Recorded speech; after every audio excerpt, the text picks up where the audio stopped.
Sí, sí, sí. De acuerdo, la presentación es más que nada para no perdernos y para intentar hacer un poquito más ameno. Voy a intentar hacer una presentación eso, muy breve de los aspectos principales de lo que considero yo que es la filosofía de la medicina, y luego también, siguiendo un poco las indicaciones, voy a centrarme sobre todo en la cuestión de la definición de salud y enfermedad. Bueno, no sé, bueno, para los que no lo sepáis, bueno, este soy yo, es una poco tontería que haya puesto una foto cuando me estáis viendo, pero bueno, es igual. Soy profesor titular de universidad en la UNED, que es la Universidad Nacional de Educación a Distancia en España, la universidad pública más grande de España, en donde es una especie de versión de la Open University, en donde los estudios se ejercen de forma online. Entonces, bueno, estoy en el Departamento de Lógica, Historia y Filosofía de la Ciencia y soy el profesor encargado de estas asignaturas, de las asignaturas principalmente de filosofía de la ciencia y de filosofía de la biología, filosofía de la medicina. Bueno, ese es un poco el contexto en el que se escribió el libro. El libro se escribió en el contexto de un profesor de filosofía de la ciencia que hace un manual o una introducción a la filosofía de la medicina. La idea era que el libro, que es este de aquí, fuera tanto apto para gente en filosofía como para gente fuera de la filosofía, especialmente pensado en vosotros, en los estudiantes de medicina. No sé si lo conseguí o no, pero un poco la intención era intentar hacer una presentación muy introductoria, como que no fuera demasiado técnica ni en filosofía ni en medicina, pero que presentara, que serviría para exponer los aspectos principales de lo que es la filosofía de la medicina. Esto es interesante porque, bueno, este es un poco el índice de esta presentación, que la he reducido a lo más esencial, a la primera parte de qué es la filosofía de la medicina y la cuestión de la definición de la salud y la enfermedad. La cuestión está en que era interesante porque la propia pregunta de qué es la filosofía de la medicina es controvertida en los estudios de filosofía. Es controvertida porque es una disciplina que, por supuesto, que como todo en filosofía, todo, como seguro que os puede decir Pablo mejor que yo, como todo en filosofía no hay nada que sea nuevo ni muchísimo menos. O sea, Aristóteles, Platón, o sea, incluso los propios pioneros de la medicina como Hipócrates o Galeno tienen textos en los que prácticamente podemos decir que hay filosofía de la medicina. Pero la filosofía de la medicina como disciplina independiente, académica, que tenga, no sé, que tenga manuales o que tenga libros de texto, que tenga asignaturas en las carreras universitarias es relativamente nueva. De hecho, está empezando ahora a tener cada vez más auge. Un poco después o aprovechando el impulso de la ética o de la bioética. Entonces, bueno, esto es un poco... Entonces, la primera cuestión que tengo que plantear yo siempre a los estudiantes y que es un poco lo que motiva para estudiar filosofía de la medicina es responder a la cuestión de por qué es interesante la medicina para los filósofos, es decir, por qué la medicina es un objeto de estudio que es atractivo, fructífero o pertinente para estudiar filosofía. Y luego la segunda pregunta, que seguramente es más interesante para vosotros, es por qué es interesante la filosofía para los médicos. ¿Por qué los médicos deberíais o es conveniente que tengáis unos mínimos conocimientos filosóficos sobre la disciplina? Son dos cuestiones que se entrelazan y que de alguna forma intentan responder la filosofía de la medicina. El enfoque del libro, como igual ya habéis visto, es un enfoque de filosofía de la ciencia. La idea es intentar entender la medicina desde la filosofía de la ciencia contemporánea. Se utilizan los debates, las corrientes, los autores que hacen filosofía de la ciencia para intentar entender qué es la medicina o intentar hacer un abordaje filosófico de la medicina. Por supuesto, esto no lo he dicho, pero si voy muy rápido o si algo que no se entiende bien, por supuesto podéis pararme y hacer las preguntas que queráis, no, vamos, con total libertad. La cuestión de la filosofía de la ciencia es, pues eso es también, no está exenta de polémica, porque siempre que uno explica filosofía de la ciencia, sobre todo para audiencias no filosóficas, hay que un poco que justificar por qué. ¿Por qué la ciencia se estudia desde la filosofía? Esto es así porque hay una percepción muy popular y muy arraigada en la mentalidad, sobre todo en la mentalidad popular, de que la filosofía y la ciencia son como ámbitos muy distintos. Como que las humanidades, por decirlo de alguna forma, y los estudios científicos no se mezclan en principio. Como que por un lado están la gente que hace letras y por otro lado la gente que hace números, o así como son un poco, no sé cómo será en Ecuador, pero en España los planes de estudio tienen muy marcados desde la secundaria desde la educación secundaria, que hay vías, itinerarios muy diferentes para los estudiantes de ciencias y para los estudiantes de letras. De hecho, la medicina era una asignatura que entraba, una carrera que entraría dentro de lo que se considera normalmente como ciencias naturales o ciencias sociales en el ámbito de la especialización en secundaria. Entonces, bueno, Richard Feynman dijo de forma muy clara, con esta frase que tuvo mucho éxito entre los científicos. Richard Feynman es un premio Nobel de física que de alguna forma es una especie de dios para los físicos, porque es muy, aparte de que era un investigador magnífico con una obra increíble, era muy excéntrico y daba lugar a muchas anécdotas. Es un personaje fascinante si no lo conocéis. Bueno, pues él tuvo una frase muy famosa, entre otras muchas ocurrencias que tenía, que decía que la filosofía de la ciencia era tan útil para la ciencia como la ornitología lo era para los pájaros. Es una frase que ha tenido mucho éxito entre los científicos, porque de alguna forma viene como a defender que los filósofos de la ciencia lo que se dedican a hacer es, igual que hacen los ornitólogos, pues observar a los científicos lo que hacen y reflexionar sobre lo que hacen, pero que esto no tiene ninguna relevancia ni ninguna importancia para los científicos. O sea, los científicos van a seguir haciendo lo que hacen independientemente de lo que los filósofos pudieran decir sobre esto. Del mismo modo que los pájaros siguen haciendo lo que hacen, independientemente de lo que digan los zoólogos, los ornitólogos sobre esto. Entonces, bueno, esta es un poco la frase de Feynman, que de alguna forma nos sirve para poner de relieve este prejuicio, de alguna forma, que hay sobre la distinción súper clara entre ciencias y humanidades. Entonces, el discurso está está como muy metido en la concepción popular y es algo que los filósofos se encargan de pelear. Yo pongo en el libro y lo explico siempre en clase que en realidad la ornitología sería tremendamente útil para los pájaros si los pájaros entendieran ornitología. Esto ocurre lo mismo con los científicos. O sea, si los científicos se acercasen a la filosofía de la ciencia, probablemente les serviría para comprender mejor su disciplina y para ejercer como mejores científicos. Esto es una apuesta filosófica que tenemos nosotros, o que tenemos los filósofos de la ciencia, y que yo creo que se aplica especialmente bien en el caso de la medicina. La filosofía de la medicina es muy útil para la medicina, y creo que podría ser muy útil para la medicina, y que se pueden establecer ciertos diálogos y ciertos feedbacks entre médicos y filósofos. Y esto es una cosa que vamos a intentar ver en esta presentación. Esto es así porque una cosa en la que incide mucho la filosofía de la ciencia es que la ciencia es muy importante para la filosofía, porque de alguna forma es la forma oficial de hacer verdad, la forma oficial en la que se nos describe el mundo y en la que se manipula el mundo. Entonces esto remarca que hay tres dimensiones muy importantes en el conocimiento científico, que son las que aparecen en esta diapositiva, que se habla de una dimensión ontológica, en el sentido de que la ciencia nos describe el ontos, el ser del mundo, pues lo que de alguna forma el catálogo de lo que existe y lo que no existe es lo que nos dicen los científicos. Luego, que es más o menos discutible, pero bueno, esto es una cosa que está también asentada en la cultura popular y en la forma de entender el mundo en la actualidad.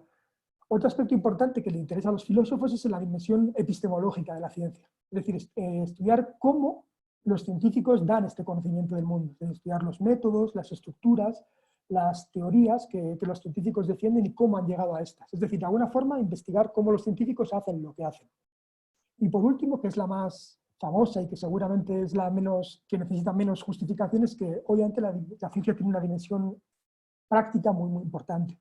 La forma en la que interactuamos con el mundo, en la que nos manejamos en el mundo, está mediada por la ciencia y la técnica. Entonces, tiene consecuencias éticas, consecuencias políticas y sociales que también conviene investigar y conviene mirar. Al filósofo interesan estos tres aspectos principalmente de la ciencia: la ontología, la epistemología y la ética. Y esto es lo que también los filósofos de la medicina van a hacer van a llevar al estudio de la medicina, al estudio filosófico de la medicina. Esto es así y ha llegado al punto de que la medicina ya empieza, como creo que lo he contado antes, ya empieza a tener una cierta entidad como disciplina propia. De hecho, empiezan a haber muchas revistas, publicaciones periódicas sobre filosofía de la medicina, que os he puesto unas cuantas. Pues estos son como los journals más famosos que hay ahora mismo sobre filosofía de la medicina, en los que los filósofos escriben cuestiones de filosofía de la medicina, pero también en las revistas de medicina, estas que aparecen en el lado derecho, en The Lancet o en el en el Journal of American Medical Association, en todas estas revistas también hay un espacio para la filosofía de la medicina. Los filósofos suelen escribir cuestiones de filosofía de la medicina. Entonces, de alguna forma, la filosofía de la medicina es algo que forma cada vez más parte de la realidad de los planes de estudio y de la investigación también de los médicos. Luego hay obras ya clásicas en filosofía de la medicina. Es curioso porque, pues como os he dicho antes, empieza a salir, empieza a surgir de forma muy fuerte la filosofía de la medicina pues a partir de los años 70 del siglo XX. O sea, no, lleva como 50 años como mucho. Entonces aquí tenéis algunos artículos importantes. Hay un libro de Mario Bunge muy relevante que se llama Filosofía para médicos en 2012, que es una de las últimas obras que hizo Bunge, justo falleció este año. Y bueno, ya empieza a haber como diferentes artículos, libros. Hay una producción literaria, científica cada vez mayor sobre filosofía de la medicina. O sea, la filosofía de la medicina es una disciplina ya asentada en los planes de estudio y que además están en pleno apogeo. O sea, estamos en un momento muy, muy interesante para hacer filosofía de la medicina. De hecho, la gracia del libro, que mira, lo tengo aquí, era que no había un manual de filosofía de la medicina en español. O sea, es un momento como bueno, que parecía que podía ser relevante tener algo así para tenerlo en nuestro ámbito hispanohablante. Entonces, bueno, simplemente para no enrollarnos demasiado, una definición preliminar de lo que podría ser la filosofía de la medicina sería esta. Que la filosofía de la medicina sería una disciplina que se encargaría de identificar, analizar y criticar los conceptos básicos de la medicina. Y eso es algo que tiene repercusiones ontológicas, epistemológicas y éticas.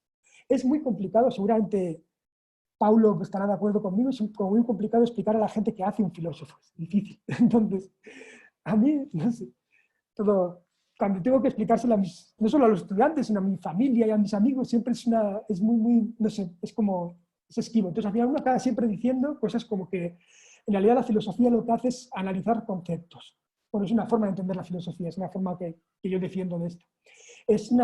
Lo que hace la filosofía es hacer explícito el conocimiento implícito. Cuando una persona, cualquier profesional, cualquier individuo, lleva a cabo su trabajo, su labor, su función, asume un montón de conceptos, un montón de ideas y un montón de teorías de forma crítica. No es que esto esté mal, no podemos vivir cuestionándolo todo, pero la filosofía de alguna forma nos permite entender qué es lo que estamos asumiendo y poder de alguna forma hacer que esto que está implícito sea explícito, poder criticarlo, poder ver si nos convence, si no nos convence. Entonces, lo que hace la filosofía de la medicina principalmente es analizar cuáles son estos conceptos básicos de los médicos o de los profesionales de la salud. Yo digo médicos siempre, pero es muy incorrecto. Habría que decir algo así como, obviamente la medicina, sabéis vosotros mejor que yo, no lo hacen solo los médicos, sino que hay un conjunto enorme de profesionales dedicados a esto. Pero bueno, cómo los profesionales dedicados a la medicina asumen una cantidad enorme de conceptos lo cual tiene consecuencias importantes para la forma en la que la medicina nos explica cómo es el mundo, para la forma en la que la medicina tiene a cabo su actividad, lleva a cabo su función y para las consecuencias que esta práctica médica tiene. Uno de los ejemplos más claros de estos sería la definición de salud y enfermedad. Pues esto es un poco justo lo que acabo de decir ahora. Es la función de la filosofía de la medicina. La filosofía de la medicina sería útil precisamente para esto, para intentar poner este conocimiento tácito en cuestión, para poder señalarnos y explicarnos cuáles son todas estas cosas que damos por hecho, que damos por sentado cuando hacemos medicina, o cuando pensamos la medicina o actuamos con la medicina. Entonces, ver cómo estos presupuestos implícitos se convierten en objetos explícitos de análisis. Esto es importante porque nos recuerda a lo de Feynman. La idea no es que los filósofos de la medicina os miramos a vosotros médicos e intentamos explicaros como si fuerais pájaros. No, la idea es que nosotros los filósofos interactuamos con los médicos para intentar hacer una mejor medicina, para intentar aclarar, refinar aquellos conceptos y aquellos presupuestos teóricos que se están asumiendo en medicina. Entonces, si lo habéis leído en el libro, el héroe, por alguna forma, de esta forma de actuar es Sócrates. Es la idea del pensamiento socrático, que consiste en cuestionar mediante dialéctica, es decir, mediante la contraposición de ideas, cuestionar aquello que se da por sabido. Pues bueno, esto es una cosa que en todos los diálogos de Sócrates lo encontraréis. Platón, cuando escribe sus famosos diálogos en los que pone a Sócrates como el héroe de la acción, lo que hace es definir a Sócrates como un personaje que se acerca a los sabios, a lo que se supone que son sabios, y les dice, bueno, les cuestiona. Y dice, bueno, pues tú eres un famoso, no sé, un famoso militar, por ejemplo. Entonces sabrás decirme qué es la valentía. Entonces el militar le dice, hombre, claro. Entonces se lo dice y bueno, y Sócrates le refuta. Bueno, pues igual la valentía no es exactamente esto. Van como haciendo ver al militar que aquello que daba por hecho que sabía no lo tiene tan claro. Y esto es lo que hacen los filósofos continuamente, los filósofos de la ciencia. Un filósofo de la ciencia, por ejemplo, es alguien que pregunta a un biólogo qué es la vida. Pues los biólogos se encargan de, no sé, de clasificar, analizar e incluso manipular a los seres vivos, pero la propia definición de vida es esquiva. ¿Cómo se diferencia un ser vivo de un ser inerte? O un filósofo es alguien que le pregunta a un físico qué es el tiempo o qué es la materia. Es alguien que cuestiona los fundamentos más básicos que los científicos dan por sabido. La idea sería que esto tendría que ayudar de alguna forma a hacer una teoría más firme y a hacer una mejor ciencia, o en este caso una mejor medicina. Entonces, bueno, con este espíritu en mente, con la idea de intentar hacer una mejor medicina o intentar cuestionar los presupuestos básicos de la medicina, por supuesto los conceptos más fundamentales en medicina son obviamente la salud y la enfermedad. No tendría sentido hacer medicina, ni estudiar medicina, ni hablar de medicina, ni nada de medicina, si no hubiera unos conceptos asumidos, unos conceptos que más o menos compartimos sobre qué es lo sano y qué es lo enfermo, ¿no? Parece que resulta bastante obvio en este punto. La cuestión está en que con la salud y la enfermedad pasa un poco algo parecido a lo que pasaba con el concepto de vida o el concepto de materia. Son conceptos que se utilizan mucho y sobre los que se fundamenta toda una práctica científica, pero que tiene una definición que está lejos de ser unívoca, es decir, que está lejos de ser consensuada y sobre la que no haya ninguna discusión posible, no. Entonces, por ejemplo, uno puede echarle un vistazo a las definiciones oficiales, por decirlo de alguna manera, va a la Organización Mundial de la Salud y se encuentra con la definición que podéis ver aquí a la izquierda. Esta definición archiconocida y que seguro que habéis visto ya en vuestros estudios un montón de veces, de que la salud es un estado de completo bienestar físico, mental y social, y no solamente la ausencia de afecciones o enfermedades. Entonces, la definición ahora mismo, la definición, como por decirlo de alguna forma, pues eso, pues aceptada por el organismo más importante que tenemos en salud internacional, que es la OMS. De hecho, está en el propio preámbulo de la Constitución de la OMS en el 1948. Y la otra definición que se puede mirar, que obviamente yo no soy muy fan de este diccionario, pero bueno, es la que da el propio diccionario de la lengua española, en el que define la salud como el estado en el que el ser orgánico ejerce normalmente todas sus funciones. Parece que son definiciones que más o menos son complementarias, pero son muy distintas. En esta definición ya nos encontramos con la idea de normalidad o con la idea de función, mientras que en la otra el concepto más importante sería el de bienestar. Esto es simplemente para ponernos dos definiciones y para que veamos que está lejos la cuestión de tener un acuerdo unánime sobre aquellos que se dedican a dar precisamente definiciones sobre esto. En filosofía de la medicina actualmente, cuando se analiza la cuestión de la definición de salud y enfermedad, se suele plantear siempre esta cuestión como un debate entre teóricos naturalistas y teóricos normativistas. Para los teóricos naturalistas, los conceptos como las nociones de salud y enfermedad serían nociones objetivas. Esto es una cosa que es lo más importante de aquí. Serían las disciplinas como la biología, la anatomía, la fisiología, serían las que se encargarían de decir objetivamente qué es la salud y qué es la enfermedad. Yo creo que mucha gente y muchos estudiantes de medicina, yo trabajo bastante también en comités de bioética y tengo muchos coautores médicos, casi siempre lo que me encuentro es que la primera reacción es esta. O sea, ellos asumen, o por lo menos son proclives a pensar que la salud y la enfermedad es una cuestión de hecho. Es una cuestión de que uno puede más o menos analizarlo objetivamente. Por supuesto hay márgenes y todo esto, pero bueno, que lo que es sano y es enfermo es algo que no depende de nuestra creencia, sino que depende del hecho en sí. Y eso es justo lo que discuten los teóricos normativistas. Para los teóricos normativistas, la dicotomía, la distinción entre salud y enfermedad es algo que no se puede de ningún modo desligar de los valores subjetivos. Los prejuicios culturales, la ideología, Esto es una cosa que empapa nuestra forma de ver el mundo en todos los aspectos y que nos sirve también para diferenciar entre lo sano y lo enfermo. Decía, será algo así como que los naturalistas dirían que la salud y la enfermedad es una cuestión objetiva y los normativistas lo que defienden es que es una cuestión subjetiva. Es una cuestión que depende de nuestros valores, porque lo sano sería simplemente aquel estado físico o mental que queremos tener y lo enfermo aquel estado que queremos evitar.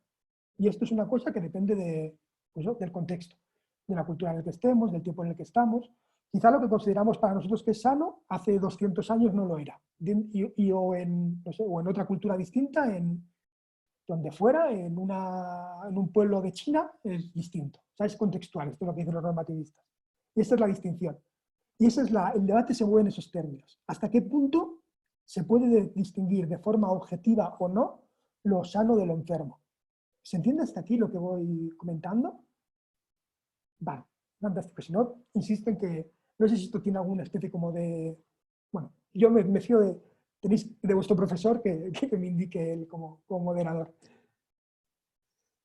Bueno, entonces, ¿cuál es la idea naturalista? Vamos a empezar por los naturalistas. La idea naturalista es intentar fundamentar la idea de salud en una idea de normalidad. Esto es una cosa bastante intuitiva, ¿no? La idea de que bueno, hay ciertos comportamientos biológicos que son normales y ciertos comportamientos biológicos que no lo son. Entonces, aquellos comportamientos biológicos que están dentro de la normalidad serían aquellos comportamientos que podemos denominar como sanos. La cuestión, por supuesto, es el problema de la normalidad. ¿Cómo definimos normalidad aquí? Pero bueno, la definición de alguna forma viene a ser esta. Y de hecho es exactamente la que defendía el diccionario de la Real Academia de la Lengua, que decía que la salud es el comportamiento normal de todos los organismos. Pues esta es precisamente es la idea que defienden los naturalistas. Es la idea esta de que, bueno, de que de alguna forma los médicos o los que se encargan de la salud tienen una concepción de lo que sería el ideal. El ideal fisiológico, el ideal anatómico, el ideal mental, que sería, por ejemplo, este es un cuadro muy famoso del hombre perfecto de Da Vinci, que es la idea de que, bueno, pues aunque funciona a veces mejor, a veces peor, la biología nos permite ver cómo debería funcionar un cuerpo humano. Y lo que tiene que hacer la medicina simplemente es ajustarse a ese ideal, a ese estándar que nos marca la ciencia. El enfoque más popular, que ha tenido más éxito dentro de la teoría naturalista, es la teoría bioestadística de Christopher Bursche. Bursche es un filósofo de la Universidad de Delaware que en los años 70 publicó varios papers defendiendo precisamente este concepto naturalista de la concepción de salud y enfermedad. Para Bursche, este es el artículo más famoso que tenéis aquí de salud como concepto teórico. Para Bursche, la normalidad era exactamente el equivalente a la salud. De hecho, lo que él defiende es algo como... De hecho, esta es una figura de él que es precisamente lo que él defiende. Es que, por un lado, todos los individuos de una misma clase de referencia, esto es, todos los individuos comparten sexo, especie y edad, es decir, por ejemplo, no sé, pues todos los seres humanos, mujeres de 25 años, lo que fuera. Todos estos tienen que compartir un mismo modo de funcionamiento. Entonces, si tú distribuyes a todos los individuos en una tal, pues, como hacemos aquí, una distribución estadística, lo que nos encontramos es con una distribución normal. Es decir, con una campana de Gauss, que es justo el dibujo que tenemos aquí, en donde la mayoría de los individuos están agrupados en el centro y solamente hay unos pocos individuos que se alejan de este modo de funcionar mayoritario. Entonces, los que se van alejando son los que serían aquellos que están fuera de la normalidad, los que no constituían salud. A ver si soy capaz de explicarlo. Hay un montón de ejemplos tontos que podemos hacer. Pues, por ejemplo, no sé, si tienes... Mira, que el ejemplo que damos siempre que es muy tonto, el de la visión. La visión, la capacidad de visión de tener, pues, de alguna forma se agrupa siguiendo este criterio. Aquello que tiene la capacidad visual que tendría la mayoría de la gente sería la normalidad, y aquellos que ven peor, que no son capaces de ver, o que no son capaces de ver lo que ven los normales, lo que ven la mayoría, el estado mayoritario, serían aquellos que tendrían un estado patológico. Uno de los problemas es que también hay gente que puede hacer comportarse de forma no mayoritaria y no por eso ser patológicos, por supuesto. Entonces el propio Bursche deja a un lado la posibilidad de que haya algo así como salud positiva o, no sé, o un estado mejorado de comportamiento biológico. Pero lo importante es esto, es que normalidad es igual a salud. Esto es interesante porque de alguna forma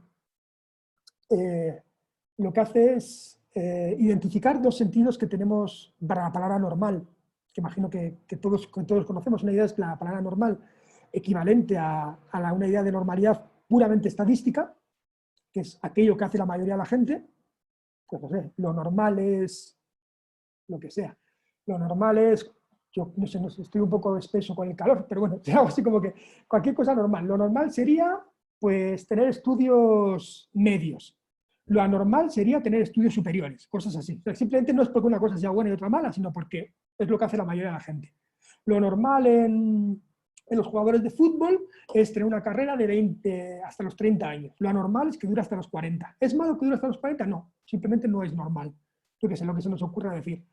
Esto es una idea puramente estadística que no es valorativa, que se mezcla con una idea de normalidad normativa, que sí lo es, que es cuando defendemos que, bueno, cuando defendemos que lo normal es lo que sigue la norma. Es decir, que nosotros ponemos una norma y los individuos tienen que ajustarse a esta norma. Entonces estos dos sentidos confluyen. El ideal, el que tiene que ver con la estadística, con lo que hace la mayoría de la gente, y el que tiene que ver con lo que hace la norma. Lo que dice Burs es que lo que hace la mayoría de la gente constituye la norma. No sé. La idea de Burs es sencilla, es un poco caricaturizada aquí, pero bueno, pero también tiene sentido. Porque además lo que dice Burs es que esto es así porque el diseño de especie se crea evolutivamente. Es decir, hay razones por las que la mayoría de la gente hace lo que hace. Y es porque es lo más adaptativo. Es porque resulta que es lo más útil y lo más positivo biológicamente. Esto es lo que defiende Burs. De hecho, es una idea que ha cuajado mucho. Entonces, hay autores, por ejemplo, Daniel Sobrock, este libro es muy importante, que se llama Just Healthcare, de Norman Daniels, que vienen a defender que esta idea de normalidad como criterio para la salud es central en medicina. De hecho, el propio Burs lo que decía es que él defiende este modelo porque es el que utilizáis los médicos, o el que vais a utilizar los médicos. Que simplemente vais a tener unas tablas, unos criterios de normalidad que se ajustan sencillamente a lo que hace la mayoría de la gente, no más que esto. Y lo que defienden autores como Daniel Sobrock es que precisamente los médicos lo que tienen que hacer es llevar a los individuos a la normalidad. ¿Por qué? Porque el mundo está pensado para la gente normal, para lo que hace la mayoría de la gente. Es así. He tenido un niño hace poco y con la cosa esta de ser padre y llevar el carrito, me he dado cuenta de que la ciudad no está pensada para llevar carritos. Ya sé que es una cosa obvia, pero uno no se da cuenta hasta que tienes que llevar un carrito y lo que haces es pensar, por ejemplo, en la gente que tiene que ir en silla de ruedas. La gente que tiene que ir en silla de ruedas, hay un montón de cosas que no pueden hacer en la ciudad porque el mundo no está pensado para la gente en silla de ruedas. Y no está pensado para la gente en silla de ruedas por una razón muy simple, y es que no son la mayoría. No es lo normal, por decirlo de una manera. Entonces, lo que dicen gente como Daniel Sobrock es que precisamente la medicina tiene que hacer que las personas se ajusten a la normalidad porque esto es lo que les hace tener mayores oportunidades y les hace tener una mayor calidad de vida. Por supuesto, como os podéis imaginar, esto es súper discutible y ha sido súper discutido y, bueno, y de alguna forma es interesante porque un aspecto muy importante de la filosofía de la medicina es que continuamente tiene derivaciones éticas, derivaciones prácticas. Y esto es así porque la medicina, la carrera que habéis elegido es apasionante precisamente por eso, porque es una conjunción entre ciencia y arte que de alguna forma lo que hace es no solamente explicar el mundo, sino cambiarlo, transformarlo. Entonces esto es precisamente por eso es muy, muy, muy importante tener claro cuál es la caracterización de salud que vamos a tener, porque si la caracterización de salud que tienes está de normalidad, entonces tienes que defender con gente como Daniel Sobrock que los médicos lo que tenéis que hacer es hacer a la gente que funcione normal. En fin. De hecho, no sé si esta imagen que ha quedado un poco mal ahora en la presentación es una escena de Forrest Gump, en la que el profesor de Forrest Gump le está explicando a su madre, a la madre del pequeño Forrest, que va a tener que ir a un colegio especial porque su nivel de inteligencia no es normal, no es el que tiene la mayoría de la gente. Entonces, la hoja que está sujetando el profesor le está indicando precisamente esto, que el criterio para que un estudiante vaya a un colegio u otro es precisamente que se ajuste o no a la norma. Esto es muy, muy interesante. Hay casos fascinantes con el tema de la normalidad. En la cuestión de la inteligencia es increíble. O sea, y filosóficamente es Es muy, muy, muy, muy apasionante. Por ejemplo, un estudio que salió hace unos años y fue bastante polémico es que la forma en la que miden la inteligencia cambia dependiendo de las necesidades del contexto. Por ejemplo, cuando había en las diferentes guerras mundiales, el nivel de inteligencia que se exigía para ser soldado bajaba mucho, ¿no? Porque necesitaba soldados. En otros aspectos, cuando hay en periodos de paz o cuando las universidades tenían mucha gente, la exigencia de alguna forma que se le pedía a los estudiantes era mucho mayor. Entonces esto es lo que se considera que es inteligente o no lo es, lo que se considera que es normal o no en términos de, no solo de salud, sino que incluso del propio comportamiento, del propio funcionamiento habitual de los seres humanos, depende mucho del contexto. Pero bueno, esto es un poco la idea es esta. Lo que vendría a defender un naturalista es que lo normal es lo saludable, entonces hay que intentar hacer esto. El problema, por supuesto, es que obviamente la propuesta no se sostiene por muchísimos casos. Es muy fácil encontrar contraejemplos a esto, muchísimos. En el libro tenéis un montón, pero la literatura está llena de ejemplos de esto. El primer caso es que es muy difícil encontrar un estándar. ¿Cuál es el estándar de funcionamiento humano? ¿Por qué tiene que ser lo que hace la mayoría de la gente? ¿Conocéis este ejemplo? Es muy, muy famoso. Este es William Beatty, que fue conocido internacionalmente como el primer hombre embarazado de la historia. Es una persona transexual que pasó de ser mujer a hombre, pero mantuvo los órganos reproductores femeninos y se pudo quedar embarazado o embarazada, no sé cómo se diga. El caso es que esta persona se embarazó y pudo tener niños. La única cosa para que sirve esto es que el ser humano es capaz de transformar su anatomía de un montón de formas distintas y es capaz de vivir de formas muy diferentes. No hace falta llegar a algo tan extremo como esto. Esto es una cosa muy radical. Pero hay, por ejemplo, mucha gente que defiende, mucha gente que reivindica los derechos de los discapacitados, por ejemplo, aduciendo a que ellos no quieren ser considerados enfermos. Simplemente son personas que funcionan en el mundo de una forma distinta. Que el hecho de no ser normal no les implica ser enfermos. Dicen, entonces, lo nuestro no es una cuestión médica, es una cuestión ética. Dice, si, por ejemplo, las personas que van en silla de ruedas tuvieran, como a mí me gustaría cuando voy con el carrito del niño, tuvieran una rampa para entrar en todas las tiendas, en todos los lugares a los que tengan que ir, pues no habría ningún problema. La cuestión es esta, que lo normal no tiene por qué ser lo mejor, ni muchísimo menos. Hay muchísimos ejemplos que contradicen esto y que realmente, no sé, que realmente son muy difíciles de responder desde una perspectiva naturalista bioestadística. Entonces, el principal problema viene a ser ese, que habría que definir primero qué es lo que consideramos normal y por qué. Vale.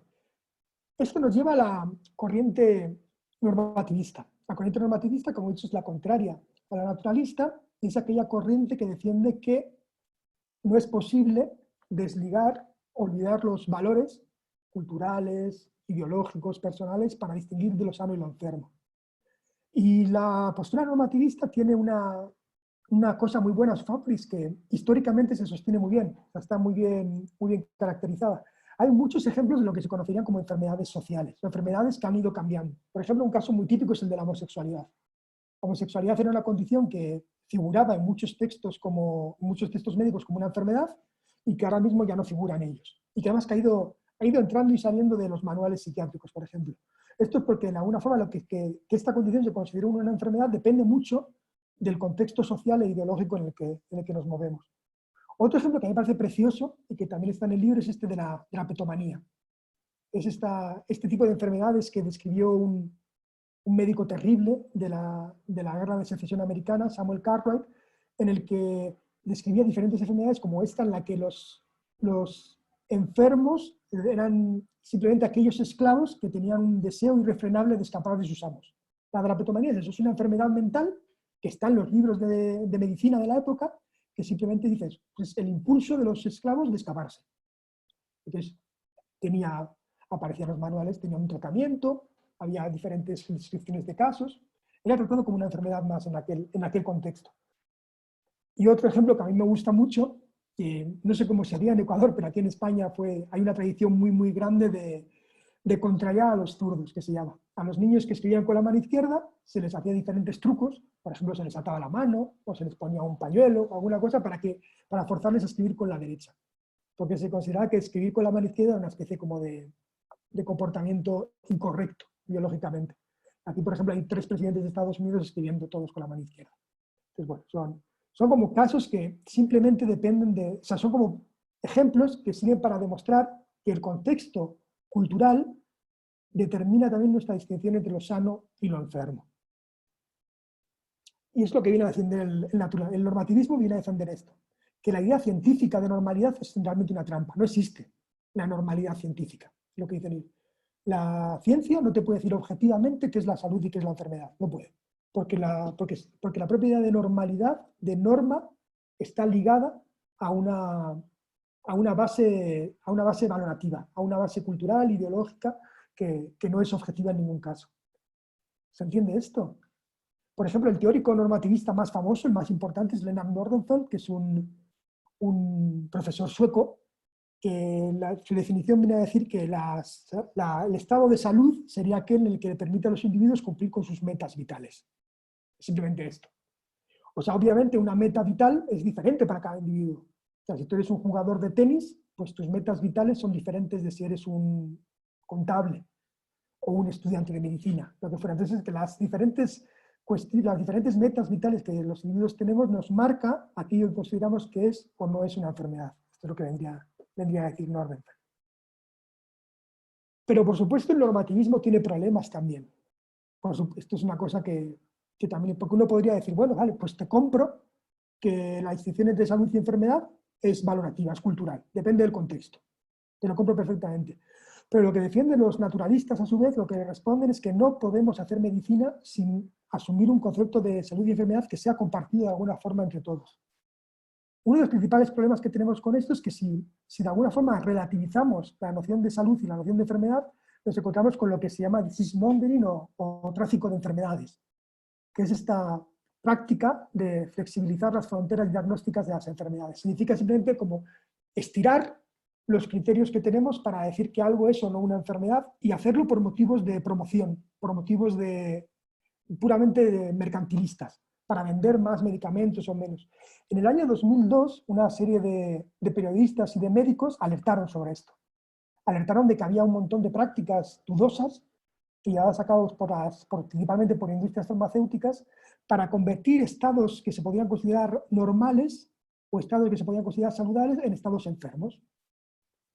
Entonces, esta alerta que dieron los médicos en 2002 ha sido muy estudiada a partir de entonces y hay multitud de ejemplos que podemos investigar sobre esto. Este es el número de PLOS Medicine en el que se recogieron estos primeros artículos.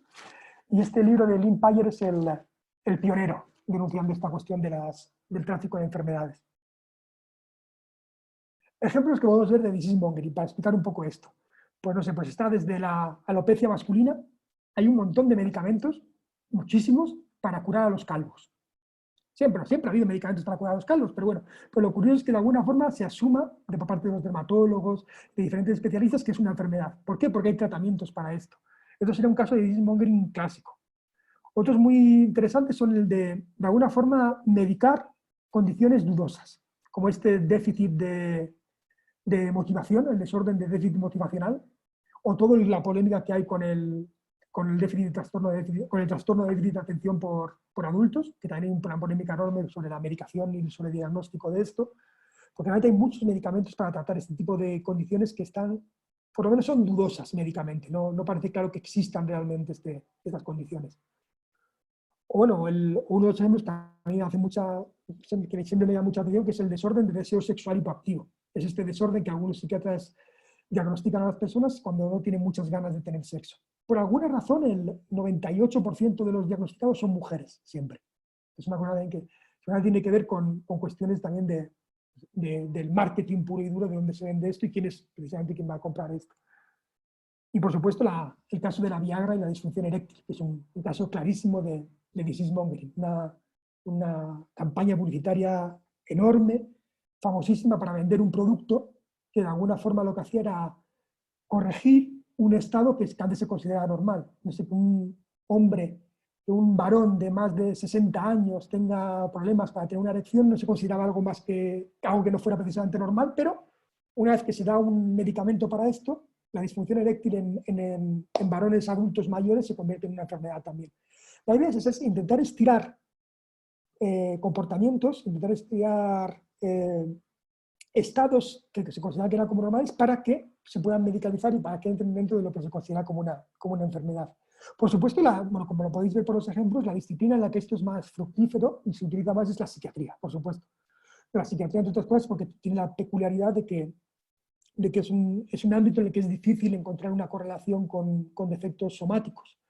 Entonces, al estar basado principalmente en el criterio clínico, el criterio sintomático, es más fácil que haya una sobreproliferación de trastornos o de enfermedades. Pero bueno, esto también se explica en el libro y de hecho la filosofía de la psiquiatría es también apasionante por esto. Entonces, bueno, para resumir esta parte, el problema del tráfico de enfermedades, de la promoción de enfermedades o el disease mongering es precisamente ese, que te demuestra que al no aceptar de alguna forma la definición de sano y enfermo, al no tener una definición clara de sano y enfermo, prácticamente todo puede ser considerado como sano y enfermo. Pues ¿por qué no? Si no hay un criterio objetivo, si no tienes un manual, un libro que te dé objetivamente esto y todo es una cuestión contextual, entonces de alguna forma se difumina la frontera y aquellos que tienen más poder para decidir lo que es lo sano y lo enfermo, por ejemplo las industrias farmacéuticas, de alguna forma no tienen un freno claro para poder hacerlo. Entonces, bueno, este es un problema importante para la visión normativista. De hecho, es parte, yo creo, de alguna forma la creciente desconfianza, el creciente descrédito que hay en ciertos sectores de la población hacia los médicos, hacia los profesionales de la medicina. Esta idea que dicen que los profesionales de la medicina en realidad lo que quieren es venderte sus productos y que no se preocupan de ti, que quieren hacer dinero y que las farmacéuticas nos controlan. Ese tipo de discurso un poco conspiranoico, pero que está presente y que seguro que habéis oído vosotros un montón de veces como futuros médicos, de alguna forma también se recoge en esta idea normativista de que no hay criterios objetivos para definir qué es lo sano y qué es lo enfermo.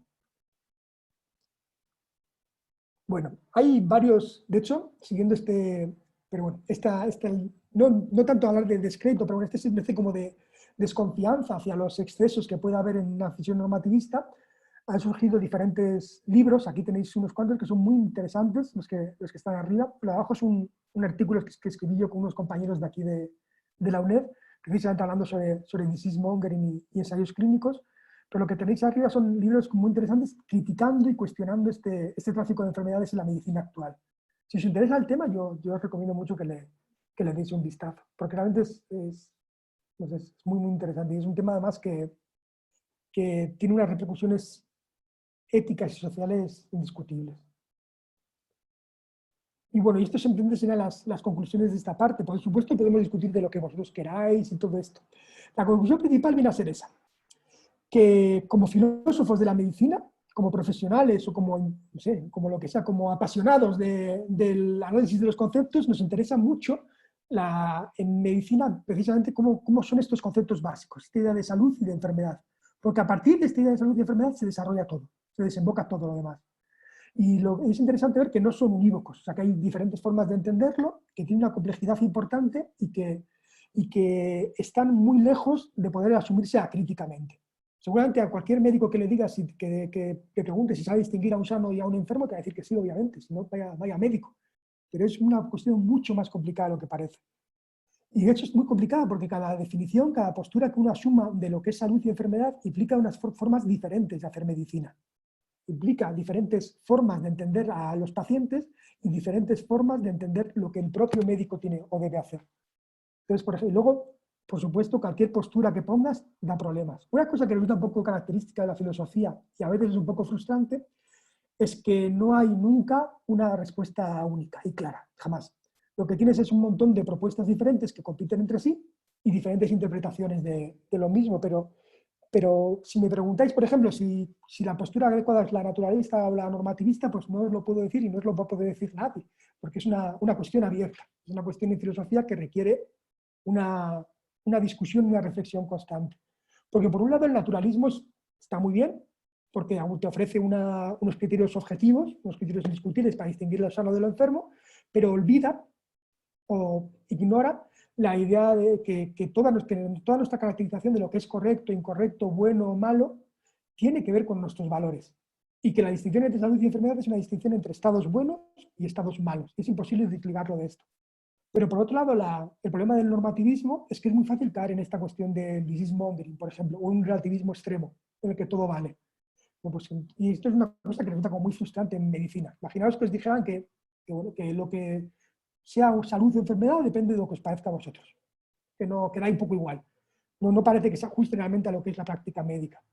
Entonces parece que de alguna forma la verdad, como decía Aristóteles, tiene que estar en un punto medio. Tiene que estar en algún lado entre el normativismo y el naturalismo, o por lo menos tiene que tener, la práctica médica tiene que contemplar de alguna forma ambas corrientes para dar lugar a lo que sería la mejor práctica posible en cada caso. Es simplemente esto, la disciplina, que es la última frase de la diapositiva y con lo que ya termino, la disciplina que se encarga de pensar estas cosas es precisamente la filosofía de la medicina. Tuve una discusión ayer con un muy buen amigo físico mío, porque me decía que él podía hacer física perfectamente sin hacer filosofía. Y no es del todo cierto. Tú puedes hacer física o puedes hacer medicina, seguro, sin hacer filosofía de la medicina, no tengo ninguna duda. Pero el problema de no hacer filosofía de lo que haces es que lo que haces es asumir de forma acrítica lo que has heredado. Asumir los conceptos, las teorías que te han enseñado y o que simplemente están en el ambiente, las asumes como propias. En el momento en el que un profesional, el que sea, un médico, empieza a cuestionarse aquello que hace, empieza a cuestionarse los conceptos que ha asumido, empieza a cuestionarse las teorías que le han enseñado, es cuando empieza a hacer filosofía de la medicina. La medicina es una de las disciplinas más filosóficas que existen, además, por razones obvias, que por supuesto vosotros vais a conocer mucho mejor que yo. Pero es prácticamente imposible no filosofar cuando estás trabajando contra el sufrimiento, la muerte, ayudando a gente en los momentos más importantes y más, no sé, más cruciales de sus vidas. La medicina es muy importante porque además es imposible hacer medicina sin darse cuenta de que tiene repercusiones éticas clarísimas.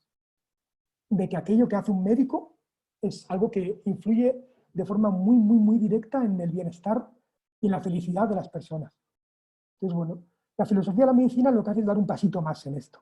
Aparte de cuestionarse cuáles son las implicaciones, se cuestiona de dónde vienen estas implicaciones. ¿Qué es lo que estamos dando por hecho que en realidad deberíamos darle una vuelta más? Este es el ejemplo de Sócrates aplicado a la medicina. Yo creo que esto es, en principio, lo que yo quería comentaros ahora, pero bueno, que podemos discutir lo que queráis y estaré súper interesado en conocer vuestra opinión. Y muchas gracias por invitarme otra vez.